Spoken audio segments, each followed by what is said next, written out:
Une sorte de halte que ce rendez-vous de Jeanne aujourd'hui. Un clair de femme.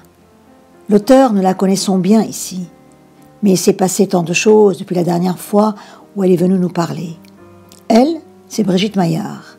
Je la pensais poète seulement, et je découvre une voyageuse dans l'espace et le temps. Et cette voyageuse a un chant, une musique qui scande son pas, une chanson de ralliement dont nous venons d'écouter un fragment. Brigitte Maillard, bonjour. Cette chanson, toujours tellement d'actualité, incertitude, et un livre, à l'éveil du jour, le livre fondateur. Dans ce livre, vous aviez traversé le miroir, et derrière le teint, une femme raconte un cancer, et au fur et à mesure de l'ombre sur la vie, une volonté, non pas seulement de guérir, mais de reprendre la main, sur le corps, sur le destin, sur sa propre vie. Ce livre, Brigitte, où on peut lire « La vie m'est restée dans les mains », c'est un livre fondateur, n'est-ce pas ? Bonjour Jeanne, bonjour à tous les auditeurs et merci à vous Jeanne pour ce nouvel accueil tout près des rendez-vous de Jeanne.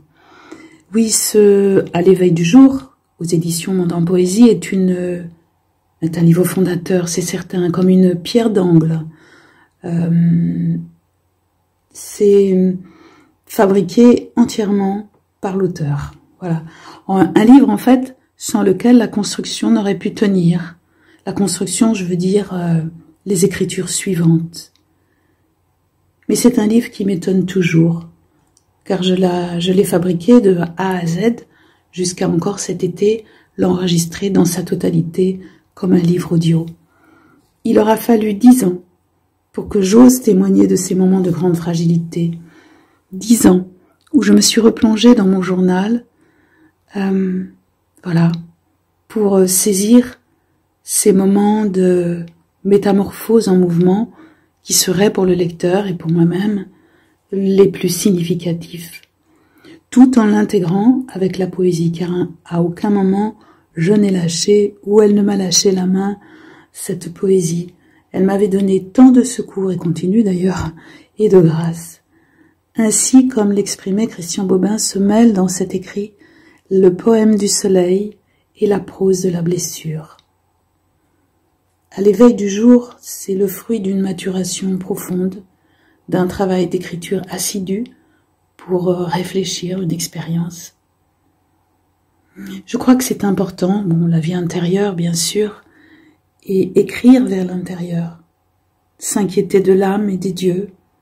Ainsi c'est ouvert et s'ouvre pour chacun le chemin spirituel, la douceur d'une communion avec la vie en soi. Vous consignez comme dans un journal, comme pour ne pas oublier l'instant, sa douleur, son espoir aussi, son fol espoir. À qui écrit-on quand on consigne dans un journal qui devient un livre ? À soi toujours ? Bien sûr, je crois qu'on écrit toujours pour soi, finalement, parce que nous sommes les plus essentiels à nous-mêmes. Donc c'est mon journal, en fait, un journal au départ dont j'ai rassemblé les moments, comme je le disais précédemment, qui m'ont paru essentiels, un journal de 2000 à 2014. Bien sûr, ce livre n'est pas une plainte, mais un questionnement, tant il ouvre, d'après les retours des lecteurs depuis 7 ans maintenant, par l'expérience qui est comptée, un certain nombre de portes. En face de l'invasion des images extérieures, répondre par la vie intérieure, c'est fondamental, parce que c'est elle finalement qui doit s'imposer. Et ceci dans la solitude. Quand j'écris, j'essaye d'avoir le moins d'intention et de pensée possible, mais ça c'est vraiment le grand voyage, celui où progressivement on se défait d'un certain nombre de choses vécues tout au long du parcours. On se défait d'une certaine mémoire en fait. Du temps après, Brigitte, comme une volonté de ne plus se laisser surprendre, ni par la maladie, ni par le destin, ni par la peur. Quel chemin, Brigitte, et quelle force pour l'entamer ? Comment vient la certitude qu'il faut le faire, qu'il faut trouver pour se sauver ? La certitude, Jeanne, vient toute seule, sans il faut. Parce que c'est vrai qu'au départ, il y a de la volonté, mais petit à petit, cela fait place à autre chose. comme si la place devenait vacante, et on quitte justement cette certitude. En fait, pour se sauver, pour tout cela, il y a les valeurs du monde et on fait un pas de côté pour aller ailleurs, à l'écoute de soi et découvrir un nouvel espace-temps, peut-être comme un monde délivré du monde, je ne sais pas. Chaque pas, en fait, que nous faisons est une avancée extrême dans le monde merveilleux d'Alice, et il nous recentre dans notre présence au monde. Au fond, c'est un véritable retournement. Mais j'essaye, dans ce retournement, que mes mots, puisque là nous sommes ici pour l'écriture, ne soient pas que des mots, mais qu'ils soient passés au tamis de l'expérience. Je crois que c'est important. Parler du mystère et le ressentir véritablement, c'est fondamental en fait. Et pas à pas, donc, on plonge dans cet univers intérieur et on découvre ce qui se trame en chacun de nous. Et c'est ce désir de liberté, je crois, qui nous aide et qui nous anime, qui nous conduit à la vie dite spirituelle, entre guillemets, qu'elle soit religieuse ou de toute autre forme. Et de là, je vois le monde et sa beauté qui ne cesse de nous appeler à vivre. Voilà. Mais ce qu'il faut quand même dire, c'est que la découverte de la vie intérieure est une aventure douloureuse qui décore nos pages de silence. La hauteur des risques que nous prenons en descendant dans nos entrailles est vertigineuse. Se libérer de tous nos oripeaux, c'est pouf. Et parfois j'ai envie de dire, mais cessons de dire que la vie est belle.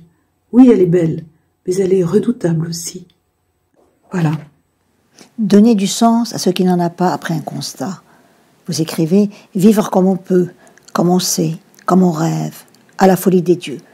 Quelle distance est nécessaire entre ce qu'il y a à parcourir et ce qui reste la réalité de la vie de tous les jours, Brigitte?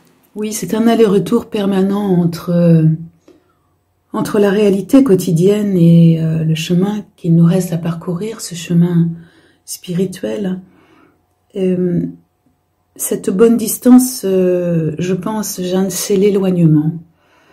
Un éloignement qui n'est pas un éloignement de distance, mais un éloignement par rapport à notre moi, à notre personnalité, qui sait très bien nous prendre à la gorge, nous conter des histoires abracadabrantes, à non plus finir, des histoires de vie antérieure, des histoires de vie passée, des histoires de généalogie, des histoires du monde, qui ne sont pas sans importance, mais petit à petit, en ce qui me concerne en tous les cas, j'ai appris à me défaire, même de la lecture du monde, mais si je l'accompagne, jour après jour, de mes réflexions et de ma quête.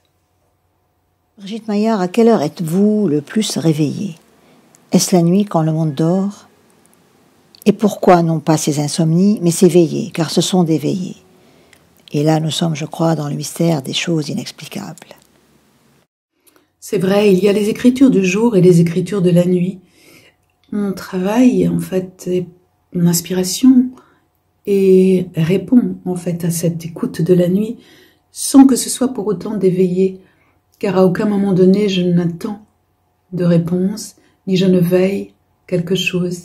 Si l'inspiration se met en mouvement, elle me surprendra toujours.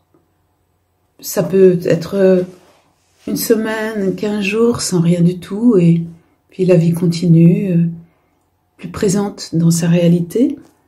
Et puis d'autres fois, eh bien, le mystère s'avance et la parole, en fait, se donne petit à petit. Une parole qui m'enseigne, d'abord, me donne des réponses à des questions que je me pose.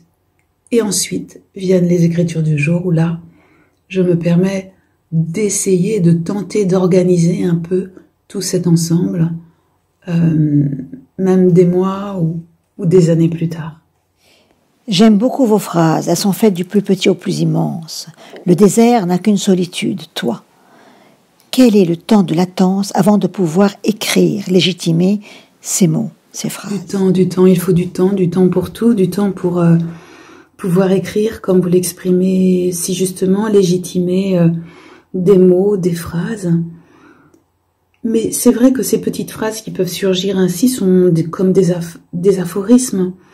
Et l'aphorisme, je crois, se définit par le fait qu'il vient d'un trait, au-delà de toute réflexion. Il s'impose, boum, de lui-même. Bon, sinon, il y a d'autres choses, hein, il y a d'autres éléments d'écriture, mais l'aphorisme, c'est cela. Ça part parfois du plus petit au plus immense. Pour moi, c'est quelque chose qui n'est pas de ma volonté, hein, qui surgit, tout simplement. Brigitte Maillard, est-ce que vous le voyez ou est-ce que vous y allez? L'avenir, non, je ne le vois pas. Je ne le vois pas. J'y vais dans cette notion d'avenir, sans savoir. Je crois comme tout le monde, si je laisse la volonté de côté, jusqu'où elle m'accompagnera. Il m'accompagnera, cet avenir. Vous avez subi la greffe du cordon, je crois. Peut-on en parler? C'est quelque chose de fascinant et un mystère aussi. En quelques mots, pourriez-vous nous dire le principe de cette greffe et surtout cette sensation de devenir trois? La greffe de sang de cordon, c'est un des récents progrès de la greffe de moelle. J'en l'ai reçue en 2006 et c'est un événement majeur évidemment dans ma vie. Juste pour vous donner quelques éléments sur le plan médical, parce que finalement on se rend compte que c'est pas très très connu. Le sang de cordon ou le sang placentaire, c'est le sang qui est présent dans le placenta et dans le cordon ombilical. Et ce sang est intéressant du point de vue médical car il contient des cellules souches qui vont produire tout au long de notre vie l'ensemble des cellules présentes dans le sang. Donc prélevées à la naissance avec l'accord des parents directement sur le cordon ombilical, c'est un acte bénin, elles vont, après traitement, venir lors de la greffe, souvent des années plus tard, coloniser la moelle de la personne malade. Ce sang était souvent, enfin au tout début, destiné à des enfants, car la quantité limitée de cellules souches ne permet pas toujours de soigner un malade adulte. Et puis c'est passé aux adultes quand on a considéré que finalement on pouvait faire une greffe de 2 sangs de cordon. Donc c'est pourquoi on l'appelle une greffe de double sang de cordon. Et que je me retrouve à 3 maintenant dans cette sensation très particulière de colonisation et qui qui a une portée symbolique extraordinaire déjà. Penser que le sang de 2 nouveau-nés me secourt, c'est assez exceptionnel, et que l'enfant finalement devient un donneur, parce que ça va être inscrit sur son carnet de santé cet acte-là. Et ce sont donc de merveilleux parents qui donnent ainsi le même jour la vie une seconde fois. C'est un merveilleux don d'organes qui est fait du vivant du donneur et sans aucune douleur. Voilà. Et finalement, lors de cet acte-là, c'est toute mon imagination créatrice que je mets en branle pour vivre ce nouvel attachement à la vie et vraiment maintenir cet élan dans la Renaissance. Pour revenir au livre fondateur, vous avez tantôt été édité dans de très belles maisons d'édition et tantôt vous vous êtes auto-édité. Comme si les mots, les feuillets, la couverture du livre sacré étaient un travail de soi, manuel aussi, la fabrication même des livres fondateurs. Chez vous, je trouve 2 livres fondateurs que vous avez d'ailleurs auto-édités, c'est L'éveil du jour et Le mystère des choses inexplicables. Comment nous expliquer, Brigitte Maillard, cette fabrication totale du début à la fin du livre fondateur? Oui, entre ces 2 livres, À l'éveil du jour et Le mystère des choses inexplicables, qui sont des auto-éditions, j'ai eu le bonheur de travailler sur 3 livres avec Alain Breton, la librairie Gary Racine, et qui m'a véritablement aidé aussi à organiser mon travail et à comprendre en fait aussi ce chemin de poésie. Mais en ce qui concerne ces 2 livres, et je le remercie d'ailleurs, en ce qui concerne ces 2 livres dits fondateurs, ces pierres d'angle en fait des écritures, c'est vrai qu'avoir cette expérience de vivre d'abord l'expérience, ensuite de l'écrire, ensuite d'en témoigner, et puis de créer un livre, de devenir son propre éditeur, de créer une maison d'édition, Et ensuite de le commercialiser, de le diffuser, ça fait beaucoup de choses pour un auteur. C'est un travail complexe qui met en mouvement beaucoup de choses, en fait, chez l'auteur lui-même. Mais surtout, l'auto-édition, c'est quelque chose qui est extrêmement attaqué. Il faut le savoir, ça l'est moins aujourd'hui, mais ça l'était encore il y a quelques années, il y a plus de 7 ans quand j'ai sorti À l'éveil du jour. C'est considéré comme un sous-produit. C'est considéré comme... l'auteur est déconsidéré à cet instant, comme s'il n'avait pas été capable de trouver un éditeur et que finalement aucun éditeur ne l'ait reconnu, n'ait accepté de faire ce voyage avec lui. Donc c'est compliqué parce qu'il y a en plus en fait ce sentiment négatif qui vient au travers des pairs, au travers du milieu de l'édition, qui peut venir vous toucher, hein. Alors que vous considérez, vous savez, vous ressentez que c'était important que vous fassiez ce travail du début jusqu'à la fin. Voilà, je ne le regrette pas du tout, bien sûr, aujourd'hui. Donc la fabrication complète d'un livre, c'est d'une richesse inouïe pour un auteur, enfin du moins tel que moi je l'ai ressenti, tel que je l'ai vécu et tel que je l'ai expérimenté.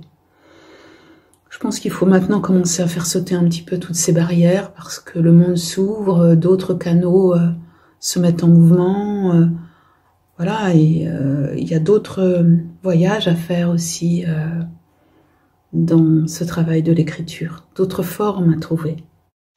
Pénètre-toi de lumière, tu comprendras mieux ce qu'il était possible de vivre. Est-ce une urgence ou un besoin de consigner tout ce qui vous arrive? Je ne parle pas de la maladie, mais consigner les minutes de découverte, de lumière, de jaillissement, parce que c'est une écriture de jaillissement. Oui, quelque chose en fait d'autre sur ce chemin spirituel, quelque chose d'autre se met en mouvement dans le corps. Et on a la sensation d'être pénétré, il est vrai, par la lumière. Et c'est comme si quelque chose de différent cherchait à s'incarner en nous. C'est un petit peu ce que j'ai voulu essayer de transmettre dans le mystère, entre autres, des choses inexplicables. Consigner des minutes de découverte, de lumière, de jaillissement, oui, bien sûr. Garder cette mémoire, c'est ça, en fait, hein, le journal de bord que vous évoquiez en début d'interview. Consigner tout ce qui nous arrive. Les éléments importants, bien sûr, qui pourront plus tard nous aider à nous souvenir du chemin et de toutes ces bornes, toutes ces pierres précieuses ou pas, posées sur la route. Brigitte Maillard, je me suis interrogée sur votre bibliographie. Comme un chemin de fer, vous savez ce qui permet de faire un journal, un magazine. Les titres sont terriblement parlants et font aussi partie du mystère des choses inexplicables, inexpliquées, comme une semaison. Je lis les titres « La simple évidence de la beauté »,« Soleil vivant soleil »,« À l'éveil du jour »,« L'au-delà du monde »,« Il y a un chemin »,« La simple évidence de la beauté, édition augmentée » et « Le mystère des choses inexplicables ». C'est extraordinaire. Merci Jeanne d'évoquer la succession de ces titres de livres. Ce chemin, en fait, je ne l'ai pas projeté. Il s'est installé au fil des années. Et c'est assez inimaginable qu'il soit à ce point inscrit, dévoilé dans les titres même des livres. J'en suis aussi moi-même la première étonnée avec du recul. Je me plaisais à dire de la beauté vers l'amour, le soleil retrouvé, jusqu'à l'indécence du jour, notre merveilleux, qui affirme son regard vers l'au-delà du monde, sans oublier de nommer notre chemin. Il y a un chemin. Et là, on peut maintenant, disons plus légitimement, par ce grand voyage, parler de ce mystère des choses. Voilà un petit peu le fil de tous ces titres, ainsi qu'ils ont été posés. Et je repense encore à Christian Bobin, évoquant le mystère des choses inexplicables et me disant très simplement « C'est au lecteur de vous voir affronter la vie dans une guerre sans armes, l'autre nom de la paix ». J'ai trouvé cette phrase tout à fait porteur pour ce mystère des choses inexplicables. Merci, chère Brigitte Maillard, de vous être prêtée à ces questions qui vont plus loin que les livres et l'auteur. Elles sont comme un dialogue. Et je garde cette phrase de vous pour la fin, comme une litanie. Il y a peu de choses à savoir dans ce monde, si peu. Le chant de l'oiseau, le clapotis des vagues et le mouvement des êtres. Vous êtes magnifiquement tiraillée entre le fragile et l'éternel, Brigitte. Je veux dire, ce qui existera toujours, avec les êtres et malgré les êtres. Merci de ces mots et de ce mouvement d'être, car c'est un mouvement d'être votre écriture, toute votre écriture. Brigitte Maillard ou l'écriture, en mouvement d'être, pourrions-nous titrer ? Un grand merci, Brigitte, de tout. Et nous finirons avec une autre musique, un autre chant de vous. Un grand merci. Parler à la rivière, chanter avec l'oiseau, rafraîchir la pluie, faire lever le soleil, ne plus être ce héros, n'avoir rien à penser, ne plus vivre la vie, mais la vie devenir.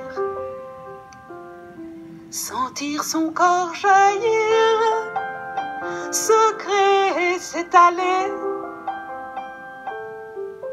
sentir la vie, sentir et vivre.